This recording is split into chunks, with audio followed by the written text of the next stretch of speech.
दिनै United फराम of एक्स-Ndfbनि नैथि गायसननाय सान एसे बुंथिगिरि आलासि सारा बाहागो लाफैबाय मा फोरमायगोन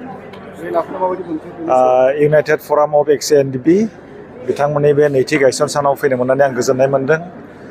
आङो जोंनि जोहोलावफोरखौ जोंनि रायजो राजाफोरखौ आं बेखौनो बुंगोन, जोङो दिनै बे कम्पिटिटिभ मुगायाव इन्टेलेक्चुयेल कालचारखौ लानानै जोङो जौगानांगौ। बड'फाया जिबायदि फिल'सफि जोंनो होलांदों, महात्मा गान्धीया जिबायदि फिल'सफिखौ जोंनो होलांदों, बेखौ लानानै जोङो आवगायलांनांगौ। इउनाइटेड उइ स्टेन्ड, डिभाइडेड उइ फल, बिदि मोनसे राव दङ इंराजियाव, बे जोबोरै ओंथि गोनां। आङो बुंगोन जोंनि आइमोनहाबो, जोंनि रायजो राजाफ्राबो दिंखिया मुथासे फाननानै माहाजोन जानायनि सिन्ताखौ खालामनांगौ, खामानिखौ मावनांगौ।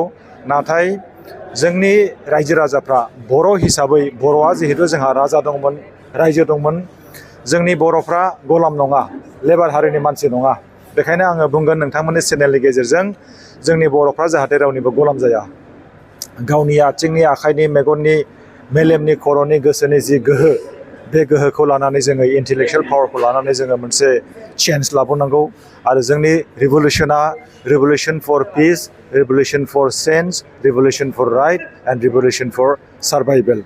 बिदि हिसाबै जोङो खामानि मावलांनांगौ।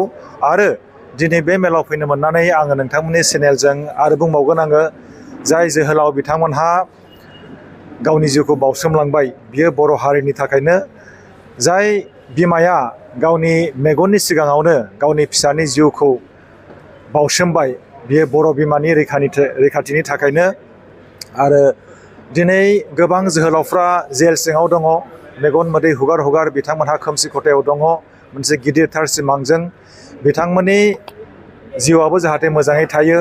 आरो सोरखारनिसिम आं खावलायगोन, जाय जोहोलावफ्रा दिनै जेल सिङाव दङ, बिथांमोनखौ जाहाथे आयेन बादियै नायबिजिरनानै रैखाथि होयो, उदां अख्राङाव लाबोयो, बेखौनो आङो खावलायदों। आरो बेनि थाखाय जोंनि साफ्रोमबो रायजो राजाफ्राबो खौसेयै मदद होनांगोन।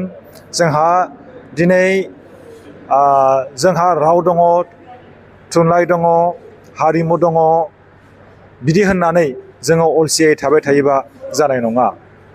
जाय रावखौ जोङो बुङो बे जोंनि बिमानि राव, बे बिमानि रावानो बयनिख्रुइबो गोदैसिन राव होननानै बड'फा उपेन्द्रनाथ ब्रह्मआ बुंलांदों।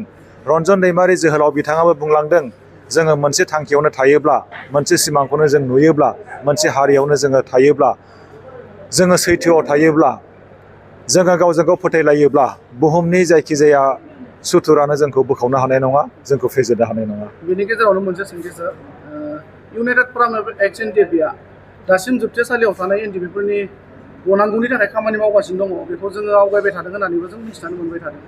बेनि गेजेराव बावैसो सान सिगां 15 अक्ट'बराव एनडिएफबि बारग' एनडिएफबिफोरा गोदानै मोनसे आफाद लाबोबाय। बे बेलायावहाय सासे सांग्रां नोगोरारि हिसाबै मा फोरमायगोन सारा? बे बेलायाव आंहा गियान गैया जे गुबुन मोनसे आफाद जोनोम जाबोदों होननानै आङो बेखौ मोजाङै मिथिया। आङो बेखौल' बुंगोन, इउनाइटेड उइ स्टेन्ड, डिभाइडेड उइ फल। जोंनि गेजेराव मोननै मोनथाम आफाद जोनोम जाबाय थायोब्ला बियो दुखुनांथावनि बाथ्रा। Thank you. गोजोन्थों।